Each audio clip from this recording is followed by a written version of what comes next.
Hola, ¿cómo estás? Bienvenido, bienvenida a esta séptima edición de Decide si desciendes. Bueno, acá estamos en el podcast que hemos iniciado en enero de 2020 y ya estamos por abril, por el mes de abril de este año, donde hemos hecho un gran recorrido y estamos todos realmente movilizados por esta situación que está aconteciendo a lo largo y a lo ancho de este planeta Tierra y esta cuarentena global, esta cuarentena en la que se encuentran con medidas más flexibles, medidas más estrictas, los diferentes territorios de este globo terráqueo y de este hermoso orbital que es la Tierra,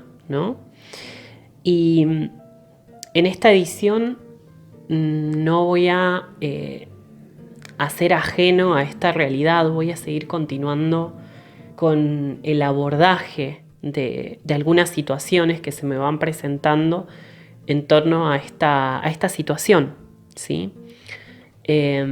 Voy a tratar de ser lo más sintético, voy a tratar de ser lo más claro posible, porque entiendo que hay cosas que estoy procesando y bueno, a veces se me dificulta la comunicación, ¿no? Cuando lo que estamos procesando es nuevo y no tenemos palabras para ello, es que queremos nombrarlo, queremos darle una entidad a eso que nos pasa y a veces nos cuesta. ¿No te ha pasado? O sea, ¿no te ha pasado que decís, no, pará, esto es algo nuevo, esto que me pasa, esto que siento, esto que me sucede internamente, es algo nuevo, no sé cómo nombrarlo, no sé cómo decirlo, no sé cómo expresarlo. Creo que en más de una vez nos encontramos con esa instancia a nivel de nuestros procesos particulares, nuestros procesos cotidianos, y creo que son diferentes instancias, ¿no? Y bueno, ayer utilizaba un amigo que lo voy a nombrar, lo voy a mandar ahí al frente. Bueno, nos usábamos mutuamente con Bruno, un gran compañero de aquel histórico Kamikazes. Eh, y bueno, con Bruno ayer hablábamos un poco de una situación, yo le comentaba que me pasaba. Y bueno, a través de ese intercambio que tuvimos, es que eh, quizá hoy puedo tener otro tipo de claridad respecto de lo que les voy a comentar, pero les voy a poner así como un título para que esto no se torne tan aburrido y a ver más o menos que ustedes se ubiquen de qué viene la cosa, ¿no? Y me surgían dos cuestiones básicas, ¿sí? Este famoso ahora llamado derecho a la esperanza, que les voy a comentar un poco cómo lo entiendo, y la desobediencia civil, ¿sí? Voy a ponerlo esos dos términos, ¿no? Están muy asociados a una de mis áreas de interés, que tiene que ver con el mundo del derecho, ¿no? Y les voy a dar mi perspectiva, a ver si les puedo contribuir a partir de mi proceso y ustedes ven si lo pueden conectar con el suyo. Y bueno, y así nos aumentamos y nos agregamos valor entre cada uno de nosotros. Bien, respecto del derecho a la esperanza, lo que me venía, porque este concepto surge de un discurso que da el Papa Francisco, no sé si para las Pascuas, que lo dio, bueno, no sé. Bueno, está por acá, está rondando en el ambiente ese concepto. Y este concepto de derecho a la esperanza, les voy a decir cómo lo entiendo. Lo entiendo como el derecho a tener dialécticas que nos oxigenan, ¿sí? Lo voy a poner en esos términos. El tener referencias, dialécticas, argumentos que nos oxigenan a nosotros y que nos siembran la posibilidad, una posibilidad que no tiene que ver con el horror, ¿sí? Y esta dialéctica, estos argumentos, fíjense que tenemos diferentes perspectivas acerca de lo que está pasando. El tema es que los gobiernos que están a cargo de, digamos, vamos a decir que están a cargo con un terrible, entre comillas, toman solo, al menos, una perspectiva acerca de la situación. Esa perspectiva que toman acerca de la situación es la perspectiva que tiene la medicina tradicional alopática acerca de lo que es un virus, acerca de la existencia del contagio, ¿sí? Acerca de, de que esto puede provocar daños severos en la salud e incluso puede provocar la muerte, el COVID-19, ¿no? Este virus. Y esa es la perspectiva. Entonces, frente a esa referencia, fíjense, ¿no? A la teoría que tengo de los virus, frente a la teoría que tengo del contagio, frente a la teoría que tengo de que ese virus provoca tal cosa, ¿no? Tomo determinadas medidas que son el aislamiento social obligatorio, el cierre de todas cosas, etc. Y declaro una cuarentena. Perfecto, está todo bien, ¿sí? Ahora, hay otras dialécticas y hay otros argumentos que no van en contra de esto, pero sí aportan un agregado de valor que oxigena, que nos brinda otra mirada acerca de la situación, ¿sí? Yo no soy médico, no soy infectólogo, simplemente soy una persona a la que le interesan muchos temas. Entonces, digamos que a lo largo de un proceso he ido mirando otras perspectivas como la biodecodificación, la bioneuroemoción, la lógica global convergente, la nueva medicina germánica, etc. En donde hay otras perspectivas acerca de lo que es un virus, ¿sí?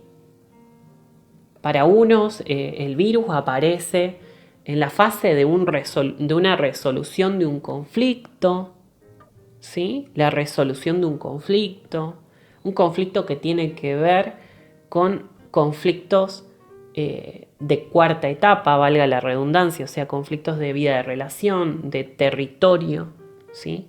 Quizá alguien que esté muy especializado me pueda objetar algunas cuestiones, pero en síntesis, quizá siendo un poco superfluo, es que viene por ahí la cosa, o sea, o nos da una referencia, nos da un marco.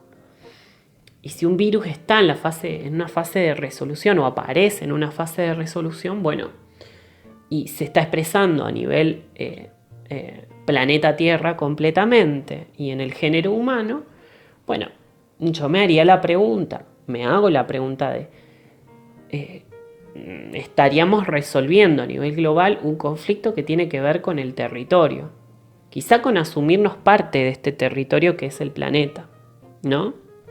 Tantos movimientos de ciudadanía mundial, tantos movimientos de identidad internacional, tantos movimientos de reconocer a la Tierra, etc. Quizá están surtiendo efecto ahora, ¿no?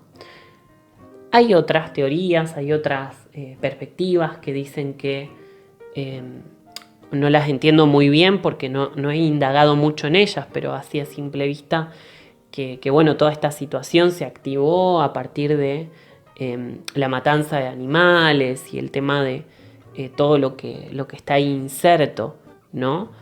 Del vínculo con el reino animal y demás. Pero digamos que tenemos derecho a la esperanza. Y el derecho a la esperanza tiene que ver con, si está esta perspectiva de la idea del virus, el contagio, lo que puede producir, yo no voy a denegar eso. Pero sí voy a entender lo que está pasando desde otro lugar. Y tengo derecho a entenderlo desde otro lugar. El otro día leí en Facebook una publicación de una conocida que decía, pero ahora los que tenemos otra mirada, otra perspectiva acerca del virus, de lo que es el contagio, que para algunos no existe. ¿Qué onda? ¿No podemos decir? ¿No podemos plantear otra cosa?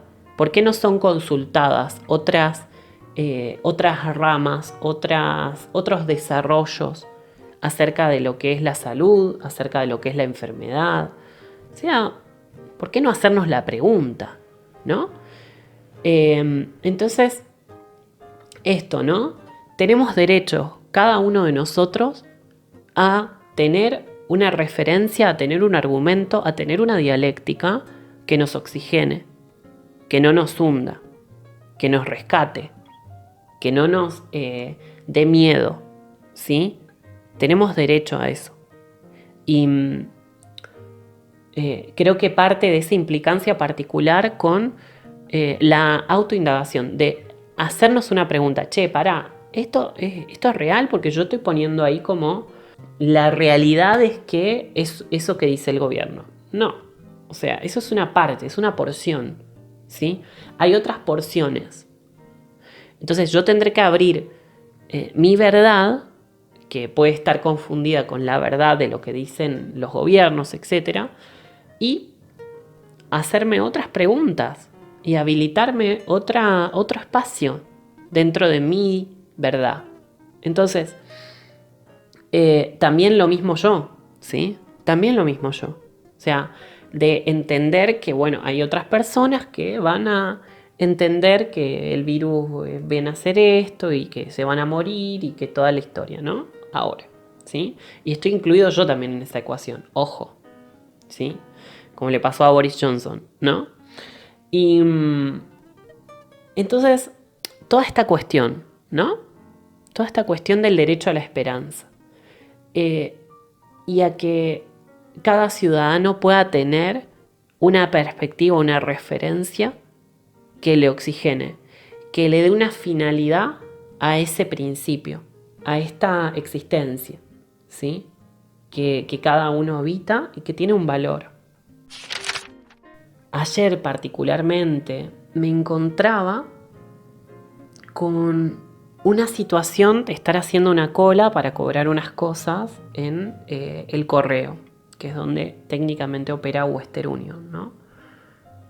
Y la cantidad de gente que había acumulada, etcétera. Y digo, la verdad es que esto está provocado porque en realidad cerraron un montón de cuestiones y dejaron abiertos unos pequeños espacios, entonces hay que hacer un periplo para hacer un trámite, un periplo para ir a pagar, un periplo para ir a cobrar, un periplo para... Bueno, toda esta situación. Y digo, todo esto en un principio me enojó mucho, ¿no?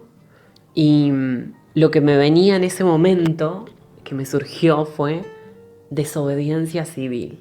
Y bueno, y me puse a buscar en internet, digo, bueno, voy a leer un poco del tema porque realmente me interesa, ¿sí? Me interesa el tema. Y además, creo que es una buena perspectiva. Yo, para darles una idea, les voy a leer el concepto de desobediencia civil de Wikipedia, ¿no? Pero después vamos a ir a un texto que me encanta, que es de Hannah Arendt, que es un ensayo que ella escribió sobre la desobediencia civil, que, bueno, Arendt es una filósofa que para mí es como trascendió su época, realmente, sí, la trascendió. O sea, tenía una perspectiva muy amplia y muy innovadora. Ahora, ¿qué dice la Wikipedia acerca del concepto de desobediencia civil? Así ustedes también se ubican en este panorama, ¿no? Dice que puede definirse como cualquier acto o proceso de oposición pública a una ley o a una política adoptada por un gobierno establecido cuando el autor, el que desobedece en este caso, tiene conciencia de que sus actos son ilegales o de discutible legalidad, ¿sí? Y es llevada a cabo la acción de desobedecer la norma, de desobedecer la ley, de desobedecer un decreto, de manera deliberada y mantenida esa desobediencia para conseguir unos fines sociales concretos. O sea, es la posibilidad, vamos a ponerlo así, de disentir. La posibilidad de no estar de acuerdo. La posibilidad de disentir, de no estar de acuerdo con una norma, con una política, con una ley. con un decreto, con lo que sea. Y que a vos te pone directamente esa desobediencia en una infracción. Sabes que estás en infracción. Por ejemplo, yo podría desobedecer la cuarentena obligatoria y salir a la calle y hacer mi vida como normal, si se quiere. ¿Sí? Entonces, cuando yo no estoy de acuerdo, y eso tiene, a ver, cuando yo no estoy de acuerdo, pero no estoy de acuerdo porque no estoy de acuerdo de manera así como muy sueltita, ¿sí? No, tengo un argumento. Y acá viene, y esto se hila con el derecho a la esperanza, fíjense, porque tiene un argumento, tiene una dialéctica esta persona que desobedece, ¿sí? No es que lo hace porque sí, porque se me canta, ¿sí? Salgo a la calle porque se me canta, salgo a correr por la costa porque se me canta, porque soy runner, ¿sí? Ponele. Entonces, no es por ahí, ¿sí? No es eso, no es la desobediencia o porque me quiero juntar con mis amigos, ¿sí? No. No, señor, no, señora. No es por ahí. La desobediencia civil tiene un argumento, tiene una dialéctica, ¿sí? Y estaba mirando una nota al pie de este ensayo que se los voy a dejar en el canal de Telegram y se los voy a dejar en el grupo de Centro de Estudios Globales en Telegram, que si quieren sumarse, de paso, va ahí, se suman. Dice esto. Por ejemplo, yo tengo un argumento para desobedecer. Y fíjense, hay una serie de argumentos que están buenos acá que los voy a leer porque me parecen que está genial. Igual después voy a leer otra cosa que es que está muy buena, que es nodal, ¿sí? Dice, si hay un conflicto entre la seguridad del Estado soberano y la seguridad de la comunidad humana, se antepone la comunidad humana. Si hay un conflicto entre el bienestar de la nación y el bienestar de la humanidad, se antepone el bienestar de la humanidad. Si hay un conflicto entre las necesidades de esta generación y las necesidades de ulteriores generaciones, se anteponen las necesidades de esas ulteriores generaciones. Si hay un conflicto entre los derechos del Estado y los derechos del hombre, se anteponen los derechos del hombre. El Estado justifica su existencia solo si sirve y salvaguarda los derechos del hombre. Si hay un conflicto entre el ordenamiento público y la conciencia particular, se antepone la conciencia particular. Entonces, este es un punto que es clave, ¿sí? Este es un punto que es clave. ¿Por qué? Porque esta cosa de, está bien, un momento, ¿no?, de esta cuarentena obligatoria, etc. Es una cuarentena, ojo, que nos arrebata de alguna manera también garantías constitucionales, ¿sí?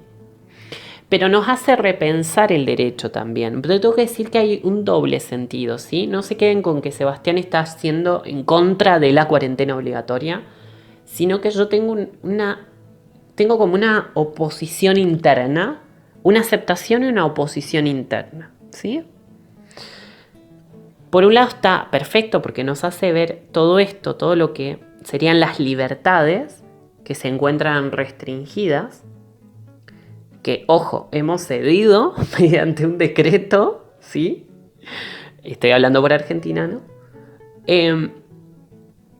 Nuestras garantías constitucionales, ¿sí? La libertad de circulación, por decir, el derecho a trabajar, etc. Bueno, todo un montón de cuestiones, ¿sí? Que se podrían poner en tela de juicio, ¿no? Ahora, ¿qué pasa?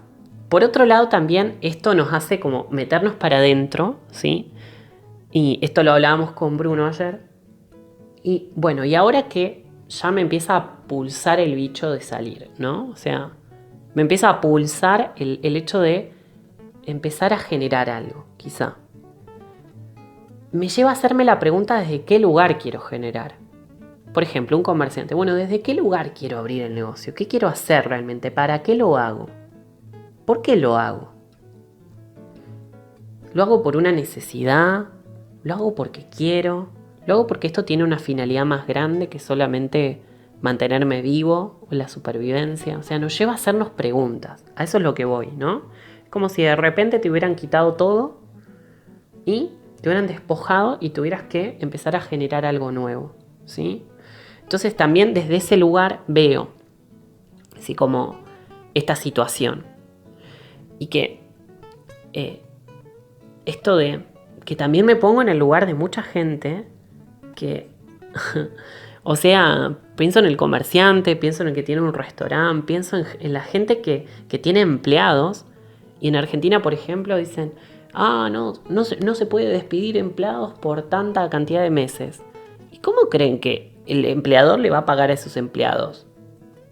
A ver, discúlpenme, o sea, a ver, o sea, yo me pregunto y digo, ¿no? O sea, habrá mucha gente que tiene una espalda, ¿no? Para sostener ese proceso, pero hay otras personas que no, ¿sí? Entonces, también hago como un poco de, me puedo poner desde todos los lugares, ¿no? Puedo construir argumentos desde todos los lugares.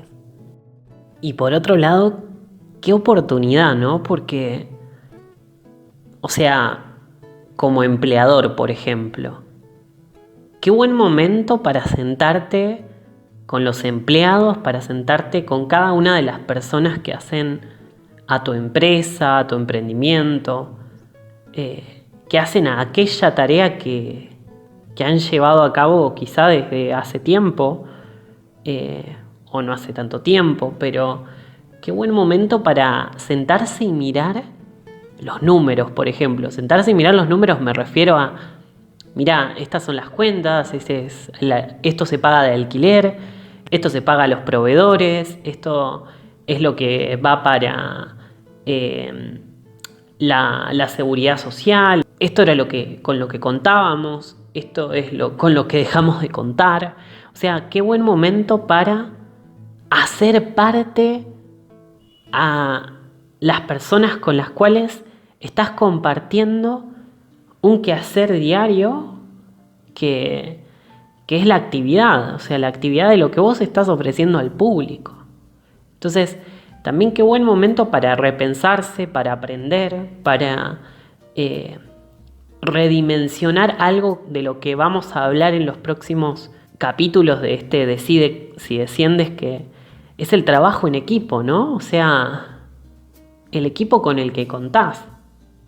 Entonces, acá está el punto, ¿no? Es un momento muy nodal, muy de muy de intersección, muy de abrirnos al aprendizaje. Ahora, estas cosas nos llevan a repensar, ¿no? Nos llevan a repensar lo que hacemos, nos llevan a repensar el para qué lo hacemos, la finalidad, el propósito. Cuando desobedezco, si desobedezco y instalo una desobediencia civil, voy a desobedecer la cuarentena, por ejemplo, o por decir esta ley, ¿no? ¿Con qué finalidad? ¿Con qué propósito? ¿Qué es lo que yo estoy anteponiendo para desobedecer una ley, una norma? ¿Sí? Porque desobedecer la cuarentena obligatoria en Argentina te hace caer en delincuente. Sos un delincuente, ¿sí? Y todo esto nos está llevando como a repensar muchas cosas, ¿sí? A repensar muchas cosas. O sea, lo penal, pensar qué finalidad tiene una pena, ¿no? El castigo, ¿sí? Y acerca también a varias personas a ese ala de la penalidad, que personas que estaban alejadas quizás de ese área, las pone ahí de frente contra la administración de justicia, ¿sí? Y, por ejemplo, en Argentina hay un montón de causas, y seguramente en algunos países también, por esto de las infracciones, ¿sí? Que en definitiva pueden llevar a un colapso del sistema de administración de justicia, porque es la cantidad excede la posibilidad o la capacidad de atención de todas esas causas, ¿sí? Entonces, wow, fíjense el efecto que se va a provocar, y esto por decir algunos, ¿no? En diferentes áreas de todo lo que corresponde a nuestro contexto. Y en este sentido lo que se está generando es un reperfilar ese campo particular en relación al contexto, en relación al contexto y al vínculo que tenemos con la realidad y con la vida. O sea, hay un movimiento que se está empezando a producir internamente, que tiene que ver con un reperfilar ese campo particular y nuestra administración, ¿sí?, presente de nosotros, de cada uno de nosotros. Y esto sin duda, o sea, yo esto lo tiro, lo que pasa que esto para mí estamos como en la fase inicial de este proceso, que no solo tiene, o sea, no tiene que ver solamente con esta cuarentena obligatoria. Esto es nada, ¿sí? Y solo lo voy a nombrar y voy a plantear algunas líneas en específico, pero tiene que ver con esto de la desobediencia civil y también la posibilidad de disentir, la posibilidad de no estar de acuerdo, ¿sí?, con lo que está de acuerdo la conciencia social. Ponele, vamos a ver que se van a empezar a producir mutaciones en la conciencia social. Y esto sin duda para mí nos va a llevar a una actualización del contrato social. Porque creo que hay algo que está ahí mutando, hay algo que está modificándose. O sea, el contrato del género humano, ¿sí?, con la vida y con la realidad. O sea, hay algo que se está reacordando, se está repactando, se está como renovando ese acuerdo, ¿sí? Y voy a leer algunas líneas que por ahí nos pueden llegar a dar un pantallazo de cómo era, ¿no? Y cómo quizá se puede ir planteando esta cuestión, ¿no? Voy a leer un poco a Hannah Arendt, donde ella dice que todos vivimos y sobrevivimos por una especie de consentimiento tácito que, sin embargo, sería difícil de denominar voluntario. O sea, hay un consentimiento tácito respecto de la conformidad de las normas respecto del grupo en el que nace. Llámale familia, llámale familia como el núcleo más básico, ¿no?, de relaciones. Luego, bueno, la comunidad, y luego ponele el territorio que tiene que ver con, bueno, con un grupo más grande de personas, ¿no? Un país, la población de un país, etc. Bueno, vamos más por eso. O sea, fíjense en esas diferentes escalas. O sea, cada hombre nace como miembro de una determinada comunidad y solo puede sobrevivir si es bien recibido y se encuentra en su elemento. En la situación de hecho de cada recién nacido hay implicado un tipo de asentimiento, principalmente una clase de conformidad a las normas según las cuales se juega el gran juego del mundo en el grupo particular al que pertenece por su nacimiento. Entonces, en ese marco es que hay un consentimiento tácito, ¿sí? Ahora, dice, ¿cómo podríamos en cualquier caso denominarlo así? Podemos, sin embargo, llamarlo voluntario, cuando el niño nace en una comunidad en la que el disentimiento es también una posibilidad legal y de facto, de hecho, ¿no?, para él cuando llega a ser hombre. El disentimiento implica el asentimiento y es la característica del gobierno libre. Quien sabe que puede disentir, sabe que, de alguna forma, asiente cuando no disiente. Y esto es re importante. Esto para mí es como ¡tap!, ¿no? En el derecho a disentir. O sea, no, derecho a no estar de acuerdo. ¿Sí? A no estar de acuerdo con lo que dice el gobierno, con lo que piensa el gobierno, ¿sí?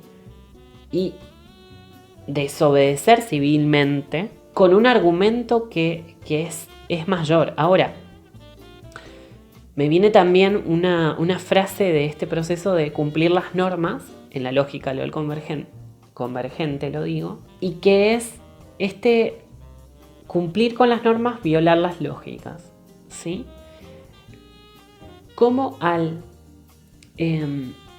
puedo anteponer la lógica frente a un contexto que está extremadamente arreglado, extremadamente normado, ¿sí? Y quizá tiene que ver con tener una comprensión que contenga incluso a esa normativa, ¿sí? Es como también incluirla en la ecuación. Entonces, puedo entender la perspectiva desde la cual se está planteando esto, pero hay un marco más amplio que incluye a eso. Pero ahora, ¿hasta qué punto? ¿Hasta qué punto puede ser aceptada la perversión? ¿Hasta qué punto puede ser aceptada esto, sí, la perversión? O sea, cuando vos decís esto ya es incoherente, ¿sí? O sea, donde la incoherencia es evidente, ¿sí?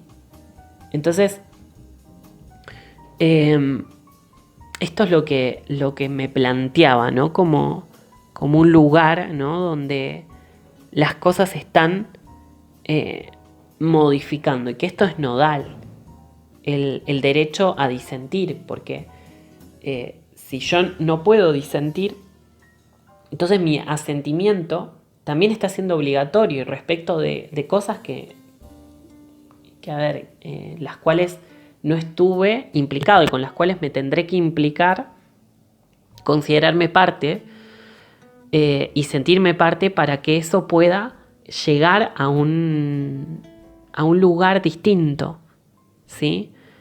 Esto de lo que a veces nos viene como rechazo, ¿no? Y después podemos hacer un proceso por el cual después nos sentimos parte de eso y después hay una mutación, ¿sí? Por eso un proceso. Y lo que quizá veo como perspectiva, como trazo, que esto puede estarse modificando, que esto puede estar cambiando, ¿no? Y que es el contrato social, el acuerdo humano, ¿sí? El acuerdo humano en relación a la vida y a la realidad. Creo que eso, ahí va, hay algo nuevo que estaremos avisorando, que estaremos mirando y con lo cual nos estaremos implicando seguramente cada uno desde su renglón, desde donde a cada uno le da, ¿sí?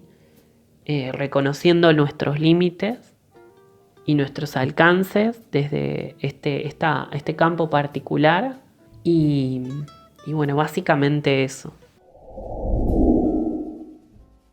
Espero no haber sido entreverado en todo lo que describía. En caso de dudas, preguntas, me iluminarían seguramente, así que son bienvenidas. Y nada, para terminar, invitarte a un encuentro que voy a estar dando mañana. Digo mañana porque esto sale el viernes 17 y este encuentro es el sábado 18 a las 13 horas argentinas, donde voy a estar brindando un Zoom que es abierto, ¿sí? Pero me tenés que decir que querés participar, así te paso la sala de Zoom y el ID y el enlace de reunión para que te puedas acoplar a esa instancia de compartir, y donde voy a estar brindando un poco acerca de lo que es la importancia de la conciencia de los tránsitos en la matriz vincular TUMI. Yo sé que este es un tema quizá muy, muy, muy específico de lo que es la lógica LOL convergente y lo que es ese proceso. Yo sé que mucha gente que escucha por acá está en esa sintonía. Aquel que no está en esa sintonía, pero que le interesa el tema, se puede sumar también. Sería bueno que antes también puedan mirar los videos de Tumi que hay en YouTube, antes o después, Si no tienen problema con no entender, se pueden sumar, sí, eso lo maneja cada uno, ¿no? Y bueno, decirles que está esa instancia abierta. Muy probablemente en el transcurso de las semanas haya otras instancias desde ese compartir. Quizá, ¿por qué no? Un decides y desciendes así tipo en vivo. No, ¿por qué no? En vivo y en directo, con compartir con personas para que comenten cómo van sus procesos. Así que bueno, vamos generando estos canales de compartir y de diálogo en este proceso que me parece que también están buenos. Y bueno, ya te iré comentando acerca de próximas actividades. Recordá que está el soporte técnico en Lógica LOL Convergente, también el Observatorio de Conflicto, que es consultas individuales, y también el ciclo de proyectar, ¿sí? Así que esas son las diferentes instancias de consulta que tiene Centro de Estudios Globales y bueno, te las quería seguir compartiendo para que estés ahí atento a si hay alguna dificultad, hay alguna complicación y la querés ver desde otro lugar. Bueno, están esas vías abiertas de la misma manera que los encuentros individuales de TUMI y los tránsitos y agenda humana, básicamente. Así que bueno, nada, estamos ahí en contacto. Espero que te haya aportado decides y desciendes un poco fuera de foco de lo que es ese proyectar, pero me parece que tiene trazos que pueden colaborarnos con el proceso actual y también con esta renovación del acuerdo humano como andamio entre la vida y la realidad. Así que nada, ahí estamos en contacto y te mando un abrazo enorme. Gracias por haber llegado hasta acá.